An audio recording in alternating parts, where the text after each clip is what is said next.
I'm a 25-year-old woman, and my boyfriend, Michael, is 26. We started dating when I was 18, and he was 19. We were together for 3.5 years before deciding to move in together after he finished college. Since then, we've been living together, and our relationship has been amazing. We're not just a couple, but also best friends, and we share a deep romantic bond. I'm absolutely head over heels for him and dream of marrying him one day and starting a family together. Even though I had hoped we'd be married by now, I respect Michael's decision to focus on establishing himself before taking such a huge step. Now, here's where things get complicated. A few months ago, a new coworker joined our team. I was tasked with onboarding him and showing him the ropes.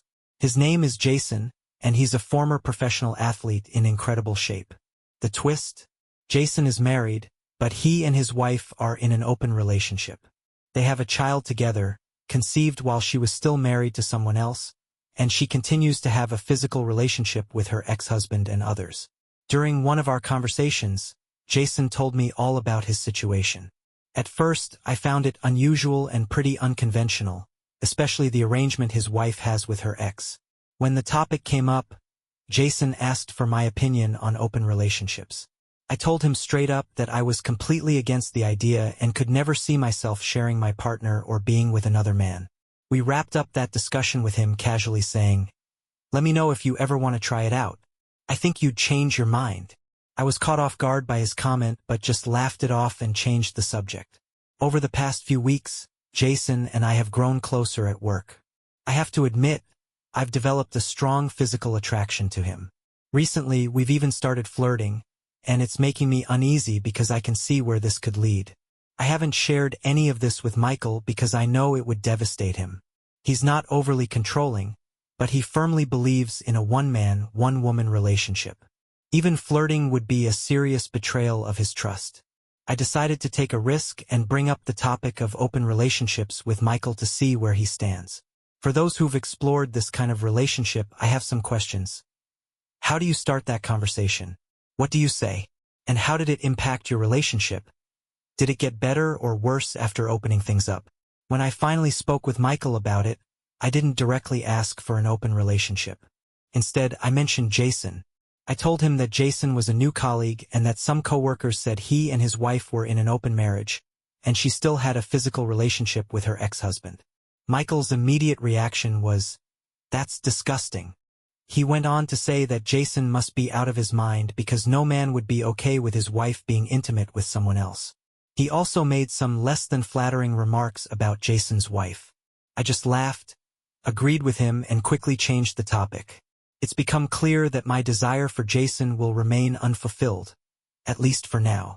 To cope, I've decided to pour more energy into my relationship with Michael and focus on reigniting the spark at home. Update. I have an update, but it's not a happy one. I made a huge mistake. One that has destroyed my relationship with Michael and any future plans we had of getting married and starting a family. If you remember, Michael had shut down the idea of an open relationship, and I told myself I wouldn't bring it up again. But a week later, while Michael was away at a trade show in Chicago, I found myself alone at home from Tuesday through Thursday. On Tuesday morning, Jason and I were heavily flirting at work. During lunch, we ended up going to his apartment and we were intimate. I regret it deeply and can't believe how selfish and reckless I was. We did the same thing again on Thursday. While the physical aspect was thrilling, it didn't come close to the emotional connection I have with Michael. Jason might have an impressive physique, but he couldn't match what Michael and I share. The entire experience felt hollow. After our encounter on Thursday, I had decided that it would be the last time. But I didn't want to hurt Jason's feelings, so I didn't say anything to him. On a side note, I was surprised by how Jason and his wife live. Their apartment is filled with exercise equipment and seems more like a gym than a home. Jason's apartment was a mess. Clothes scattered everywhere and things completely out of place. My boyfriend, Michael, and I are very tidy people, so seeing that level of chaos made me uncomfortable and took away from the experience. Sorry to get sidetracked, but I needed to get that off my chest. It really bothered me. Moving on to Thursday, my life with Michael and all the hopes I had for our future came crashing down. When I got home, Michael was already there, standing by the door in his coat with his car keys in hand. I was thrilled to see him and went to hug and kiss him, but he stopped me by holding me at arm's length. That's when he said something that shattered my world. He told me that Jay's wife had contacted him through social media. She asked if he'd like to meet up for a date because, according to her, Jay and I were now physically involved. Apparently, Jay's wife explained everything during a phone call with Michael. She revealed that she and Jay enjoy being intimate with other couples, and this arrangement excites them the most. Hearing this made me feel like the ground had been pulled out from under me. I had to sit down because I thought I might pass out. I immediately started apologizing and trying to explain, but Michael cut me off with a cold, "Be quiet." Then he handed me a document, an eviction notice he had made using an online template, with plans to file it legally. He told me I had 30 days to move out or he'd pursue legal action. Michael said he would be staying with his parents during that time and made it clear I was not to contact him. I broke down crying and tried to reach for him, but he stepped back, keeping his distance. He walked out, headed to the parking lot, and drove off before I could stop him. I ran after him, but he was already gone. For the next 3 hours, I tried calling and texting him, but he ignored every attempt. Desperate, I called his mom to ask if he was with her. She confirmed that he was, but said he couldn't speak to me. When I asked if I could come over to talk to him, she firmly declined, telling me I was no longer welcome there. Her words crushed me. I tried to explain that I'd made a horrible mistake and promised I'd never hurt Michael again. But all she said in response was, "Okay, and yeah." After a few moments of this, she asked if I had anything else to say. When I said no, she told me to take care and have a nice life before hanging up. That night, I felt completely miserable. I kept texting Michael, and looking back now, I realized some of the messages sounded frantic. I apologized repeatedly, told him over and over that I loved him, and tried to explain that what happened with Jason meant absolutely nothing. It was just a stupid, thoughtless experiment. I even sent a message saying Michael was far superior in every way, thinking it might stroke his ego enough to get him to respond. Didn't. The next day, I decided to drive to Michael's office. I didn't go inside. Instead, I texted him to let him know I was waiting outside in the parking lot and that I'd stay there all day if I had to. I wanted to talk to him. He didn't reply, but around 11 a.m., I saw him walking toward my car. Seeing his familiar face brought tears to my eyes. I love him so much. I hoped he'd come to my side, pull me out of the car, and embrace me. Instead, he opened the passenger door and got in. For the next hour, I poured out all my feelings, explaining how much I regretted everything. Michael listened without interrupting, but when I was done, he calmly told me that cheating was a deal-breaker for him. He said our relationship was over and that while he wanted to keep things civil, he no longer wanted any involvement with me. I begged him for another chance, but he stood firm. As our conversation wound down, I asked, "Where will I go when I move out?" I knew I couldn't afford an apartment in the city on my own. Michael told me I'd have to figure it out, but said he'd give me a check covering his share of our monthly expenses to help me get started. I kept begging and pleading, but he just repeated no each time. Finally, I asked if I could hug and kiss him. He agreed to a hug but declined the kiss. We embraced for what felt like forever, 10 minutes maybe, before he gently pulled away. Then he got out of the car and walked back to his office, leaving me in tears. I sat there, crying and beating myself up for everything I'd done. Now I'm here with a new set of questions, desperate for advice. I know I messed up horribly, but is there any hope for us? Have any of you been in a similar situation and managed to repair the relationship? I'm willing to do anything to regain Michael's trust and love because I'm struggling without him. I want to thank everyone who has shared their thoughts so far. Writing all of this down and receiving your feedback has been such a relief. I feel so ashamed of my actions that I can't talk to anyone about it in real life. Having this community to share with has truly been a lifeline. Having this community to share my thoughts with has truly been a lifeline, and I'm so grateful for everyone who's offered support. Thank you from the bottom of my heart. Update. It's been a while, and many of you have reached out asking for an update on my relationship. Unfortunately, I'm sad to report that my boyfriend, Michael, and I have officially broken up. Despite weeks of begging for another chance, I've had to accept that he's not going to change his mind. In the aftermath, I decided to quit my job and move back to my hometown. Right now, I'm staying with my parents until I can get back on my feet.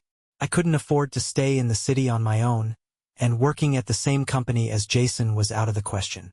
Uprooting my life like this has been incredibly hard. I deeply regret how things unfolded and feel like Jason's actions in exposing me have ruined my life. I understand I have a chance to start over, but it's a daunting process. Finding a partner might not be the hardest thing, but finding an incredible man like Michael feels almost impossible. My grandmother used to tell me that meeting a truly great man was like finding a diamond in a coal mine. She always said that if you ever find one, you should hold on to him and cherish him forever. She often reminded me how lucky I was to have Michael and believed he was one of those rare diamonds. She was right. As for Michael, he seems to be doing just fine without me. He's thriving at work and hasn't reached out to me once. I sent him several messages over the holidays, but he didn't reply to any of them. Eventually, I stopped trying. Right now, I'm battling depression, but I've started seeing a counselor, and it's been helping. I want to address something that's come up in this community. The idea that once a cheater, always a cheater. That simply doesn't apply to everyone, and it certainly doesn't apply to me. I've learned my lesson the hard way, and I can promise I'll never cheat on anyone again. My counselor even mentioned that many people who cheat don't repeat their mistakes. So there's a professional perspective for those who doubt me. To those of you who've been supportive, thank you. And to the haters, well, I'll let your negativity roll off my back. Alright, that's the end of this chapter. Let's move on to a new story. I'm a 22-year-old woman, and I need help figuring out how to win back my 25-year-old boyfriend. To summarize, I made a terrible mistake, and I'm feeling guilty and upset that my friends told him about it. A few days ago, I messed up in my 2-year relationship with Ethan, my boyfriend. I can't handle the guilt anymore. I truly believed he was the love of my life, and part of me still does.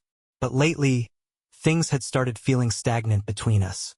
We went on dates, and he bought me thoughtful gifts, but something was missing. There was no spontaneity or excitement anymore. I talked to Ethan about how I was feeling, hoping we could work on it together. Then one night, I went out with my friends, and everything spiraled out of control. We were out dancing, and a group of guys joined us on the dance floor. I wasn't used to being so close to other men, so I felt a little overwhelmed, but I made sure to keep some distance. After a while, we sat down and I started chatting with one of the guys. He was cute and friendly, and when he asked for my number, I gave him a fake one to avoid any awkwardness. I thought that would be the end of it, but then another guy from the group approached me. He noticed that I wasn't mingling as much as my friends, so we struck up a conversation.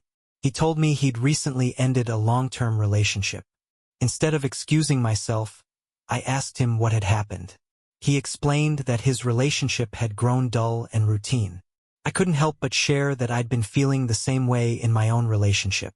When I asked why he didn't stay with his ex, he admitted he enjoyed the freedom of meeting new women without being tied down.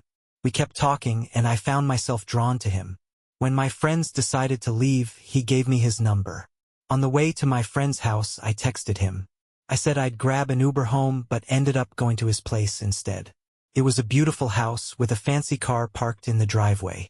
We continued our conversation inside, which led to kissing and eventually sleeping together. Afterward, I cuddled with him, planning to leave, but we started kissing again, and things escalated for a second time. I fell asleep in his bed, and when I woke up, panic set in. Ethan had called and texted me multiple times, and some of my friends had even contacted my dad to check if I was okay. I left his place and called my dad to assure him I was fine, claiming my phone had died. When I got home, Ethan asked if I was okay. Not knowing what else to say, I told him I'd gone to a friend's house and accidentally fallen asleep there. After taking a shower, I broke down crying, overwhelmed by guilt. When I stepped out of the shower, Ethan was waiting for me. He told me one of my friends had sent him a message saying I took an Uber to a man's house. Holding my phone, he revealed that he checked my location and read my texts. Then he asked the question I'd been dreading. Did you cheat on me? The night before was still fresh in my mind. And once again, tears welled up in my eyes as Ethan confronted me. I tried to reassure him, swearing that I hadn't cheated and would never do such a thing. But he stayed silent, just standing there. I ached for his embrace, but when I reached out to him, he stepped back, avoiding me. Finally, he spoke, telling me to leave or he would call the authorities. Reluctantly, I gathered my things and walked out. It's been a few days since that night, and I'm a complete wreck. Ethan meant everything to me, and now he's gone. I've barely been eating or sleeping, and I've even skipped my classes. I've distanced myself from my friends, blaming them for playing a part in ruining my relationship. It's devastating to think that one mistake has led to all of this. Has anyone been in a similar situation? Is there anything I can do or say to fix this, to make amends? A few days ago, I mustered the courage to return to the apartment, hoping there might still be a chance to salvage what was left of our relationship. But when I got there, I was met with a sight that felt like something out of a horror movie. The apartment was nearly empty, stripped of everything except my clothes and a few items I had bought myself. The warmth and love that once filled our home were replaced by an eerie stillness. It was as if Ethan had erased every trace of himself, and us, from the place. All of his belongings were gone, the furniture, appliances, even the laptop he'd gifted me, along with all the food in the fridge. The only thing left in the fridge was a lonely bag of pretzels I'd bought for myself. It was like he had wiped the slate clean, taking everything he had brought with him when we first moved in together. Panic set in as I tried calling him, but he didn't answer. I felt abandoned and betrayed. How could he do this to me? Did he really care so little about me that he would leave me in an empty apartment without a word? It felt like he had vanished from the face of the earth. No response. No sign of him anywhere. I'm utterly lost and don't know what to do next. How can I even begin to make things right? Is this even legal? We both signed the lease, so shouldn't I have been informed if he was planning to break it? And what about my laptop? I was the one who used it and all of my files were on it. I need those files back. Does anyone have advice on how to handle this? Update. I managed to reach Ethan by using a different phone number. He told me our relationship was over and that he had already moved away. He advised me not to look for him. While he hasn't officially ended the lease, he made it clear that he has no plans to renew it when it expires in May. As for the laptop, Ethan insisted it was legally his because he had the receipt. When I explained that I just needed to retrieve my files, he coldly informed me that he had already wiped the hard drive clean, just like he had wiped me out of his life. So, where do I go from here? What steps should I take next? You might not like me after hearing this story, but let's shift gears and dive into another tale, one about revenge. I'm a 36-year-old guy, and I'd like to share the story of my ex-wife, Rebecca, who's now 34. Let's change the names a bit for privacy's sake. Rebecca and I were college sweethearts. We met during those crazy, formative years navigating classes, friendships, and all the usual challenges of young adulthood. We got married in our early 20s. I was 25, and she was 23.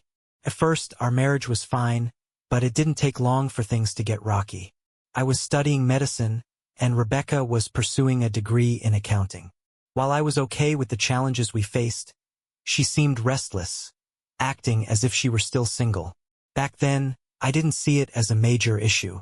Let's fast forward to 2016. Rebecca landed a high-paying job as an accountant, working for James, a former college buddy of mine who owned his own company. I was genuinely happy for her. The job paid well, and James was someone I trusted. But as time went on, instead of bringing us closer, it seemed to create a wedge between us. Rebecca began complaining about everything: our apartment, my habits, even the food I cooked, which she used to love. I've always been a great cook, and she used to rave about my meals. But suddenly, nothing was good enough. Our arguments became more frequent, and the things she said started to sting. She'd call me useless and remind me that she was making more money than I was. It was hurtful, but I chalked it up to the ups and downs that many couples face. If things had stopped there, I wouldn't be telling this story. The turning point came when I heard from mutual friends that Rebecca and James had been spending time together. Apparently, They'd been hanging out with some of our other friends without me. I thought it was strange.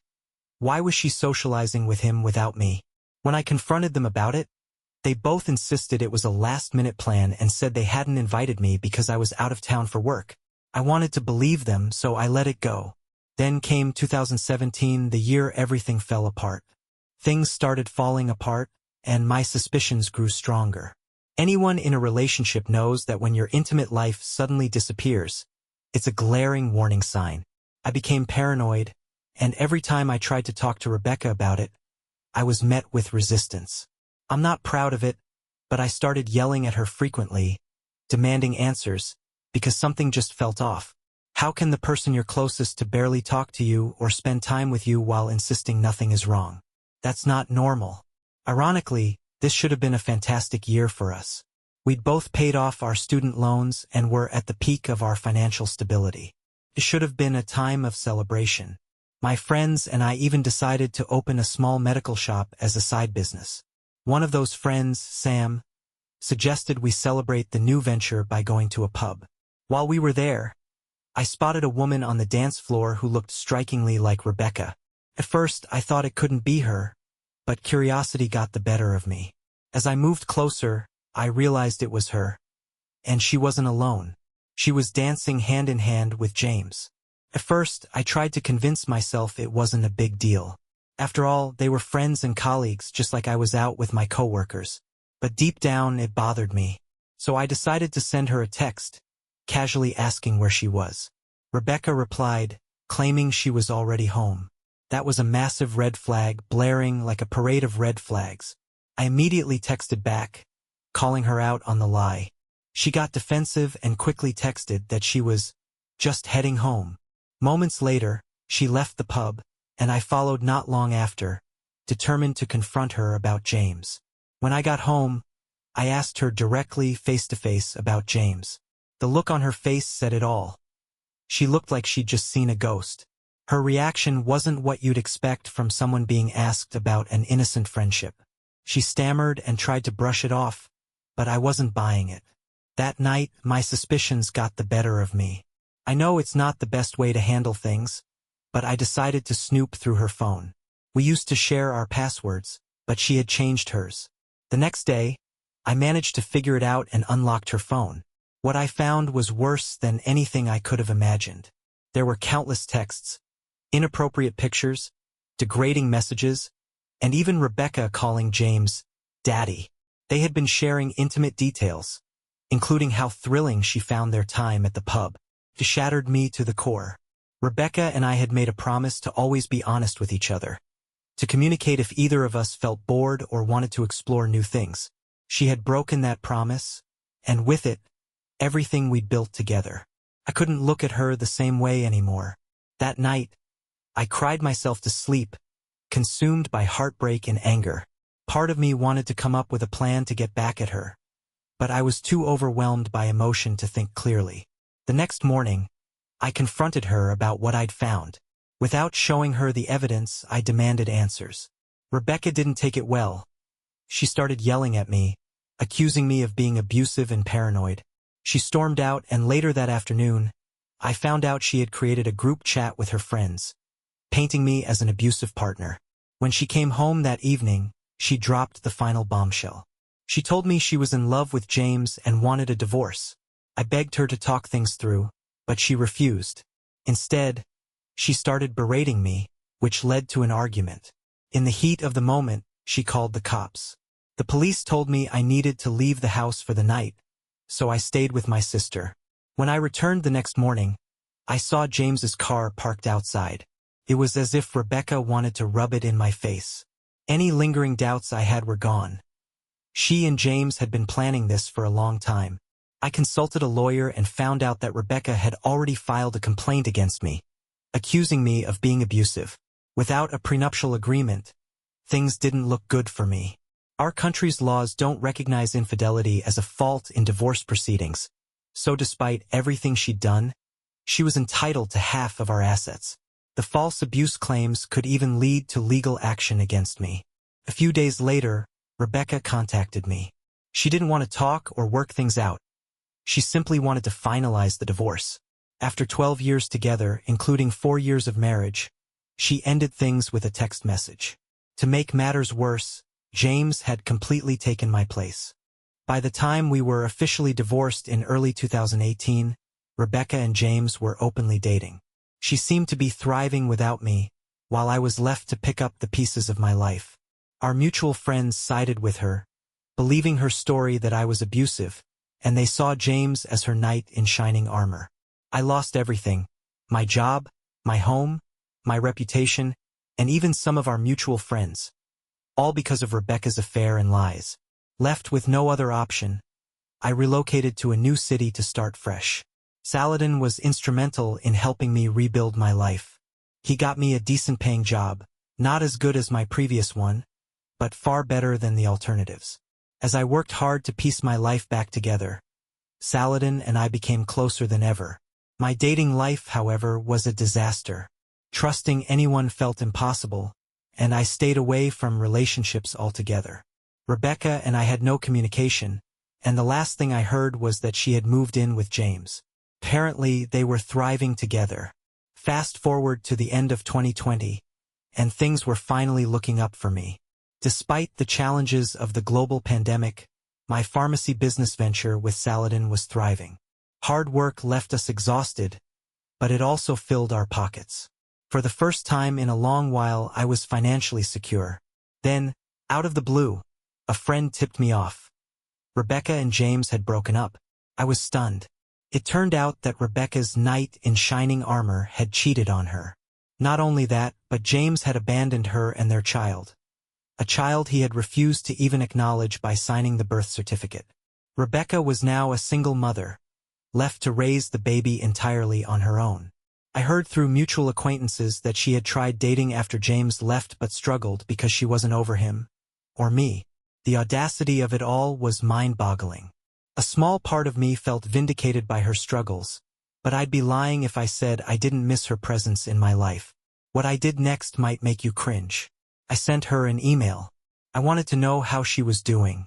She hadn't expected to hear from me, and we began exchanging emails, slowly reconnecting. We met in person for the first time in 2021, several years after everything fell apart.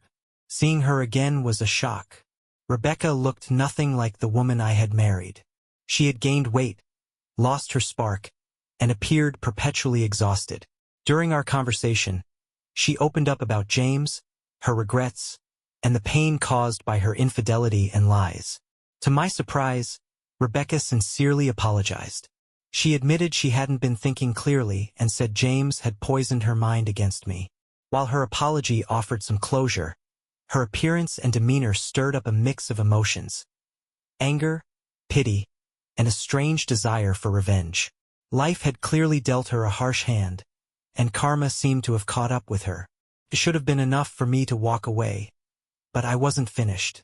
Remember, I warned you at the start of this story. Even after everything she'd done, I wasn't entirely blameless. You can judge me, but that's not why I'm telling this tale. I still wanted revenge, and so I devised a plan. I told Rebecca I would forgive her if she came clean to everyone and cleared my name. To my surprise, she agreed, even though it meant losing many friends.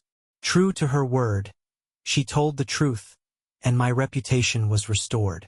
However, Rebecca faced the social consequences of her actions, which she had no choice but to accept. After clearing my name, Rebecca wanted to rekindle our relationship. She hoped I'd step in and help raise James's child. I told her I was open to the idea of starting over, but only if we took things seriously. I insisted we begin dating again with the ultimate goal of marriage, before I would consider legally adopting her child. I have to admit, her son was an adorable little boy, and I had grown fond of him. But here's the ugly truth. I was already seeing someone else. Her name was Lisa, a client of mine from another country. We were in a long-distance relationship, and while we were technically dating, it wasn't entirely exclusive. Lisa also happened to be Saladin's cousin. I had told her about my revenge plan from the beginning. While she was initially against it and uncomfortable with the idea, I managed to convince her that I needed closure. Rebecca and I lived in different cities, so I never officially moved in with her. I played it cool, claiming my work required extensive travel. This allowed me to raise Rebecca's hopes, only to eventually disappoint her, much like she had done to me. During this time, Rebecca and I became physically intimate, though I made sure we always used protection. She genuinely believed she had found love again, and I encouraged that belief, knowing full well where it was heading. I encouraged Rebecca to seek therapy to address her issues, and she genuinely seemed to benefit from it. Everyone noticed how much better and happier she looked since we had reconnected. She often expressed gratitude for her good fortune in having me back in her life, always following it up with heartfelt apologies for the pain she had caused me. She began doing thoughtful things for me, similar to what she used to do when we were newly married and deeply in love. I'll admit, I had a lot of unresolved emotions tied to this woman. For a while, I reconsidered my plan for revenge. I started doubting whether breaking her heart in the way I had envisioned was worth it. The trauma would be significant, the kind of pain that sticks with someone for life. But then I remembered what she had done to me during our marriage, after we had made vows to one another that she so easily broke. James might have been a terrible person, but Rebecca willingly chose to betray me. She never hesitated to destroy my heart, so why should I hesitate to break hers? With that in mind, I decided to proceed with my plan. Her birthday was coming up last October, and by then, lockdown restrictions had eased. Coincidentally, Lisa was in town, which fit perfectly into my plans. As a birthday gift, I invited Rebecca to go ring shopping. She picked out her favorite ring, and I had it beautifully wrapped. She was ecstatic, overjoyed by the gesture. That night, she came to me in tears, repeatedly apologizing for the hurt she had caused and expressing deep remorse. While her words seemed genuine, I realized that I felt nothing for her, only indifference. On Rebecca's birthday, I took her to our favorite spot, the very place where we had gotten married. It was a stunning location surrounded by nature, brimming with sentimentality for her. Little did she know, Lisa was already waiting there. When we arrived, I introduced Lisa to Rebecca as my girlfriend. Rebecca's face went pale. She asked what I meant and demanded to know what she was to me. Calmly, I responded by introducing her as Rebecca, my ex-wife and friend with benefits. At that moment, I turned to Lisa and proposed, using the same ring Rebecca had picked out. Rebecca completely lost her composure, yelling and demanding answers. I stood my ground, questioning how she could possibly expect us to reconcile after everything she had destroyed. I told her flatly that I could never date someone like her again. She kept asking if everything we had together meant nothing. My response was simple: no. I explained that the time we spent together after reconnecting was merely a form of closure for me. It helped her confront the pain she had caused, but it was never about rekindling anything real. Rebecca began to break down, and Lisa, feeling uneasy about the situation, tried to calm things down. However, I insisted that Rebecca leave. Eventually, she did. Predictably, Rebecca reverted to her old tactics. She started telling everyone that I had cheated on her and painted me as the villain. This time, I didn't let it bother me. By then, most people saw her for who she really was, a deceitful person who had lied and manipulated those around her. Let's not forget that she had cheated on me, leveled false abuse allegations against me, and expected me to raise her child from her affair partner as if it were my own. Her audacity knew no bounds. The last time we communicated was in December of last year. She sent me a letter, filled with apologies and regret for all the pain she had caused. She wished me a better life, and from what I've heard, she hasn't shown much interest in dating since. Her appearance hasn't improved either. The toll of her choices is evident. As for me, Lisa and I ended our relationship shortly after all of this. While the revenge was a part of it, we also had other issues that made us incompatible. Some people claim that I'm worse than Rebecca. But to those people I ask, how am I worse than her?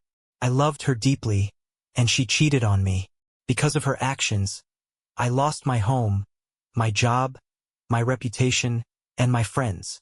Yes, I behaved poorly toward her, but I gave her a taste of her own medicine. Did I hurt her emotionally? Sure. But isn't that exactly what she did to me? I'm not here seeking judgment or approval. I'm sharing my story. Call it what you want, revenge, pettiness, or justice. I call it nuclear revenge.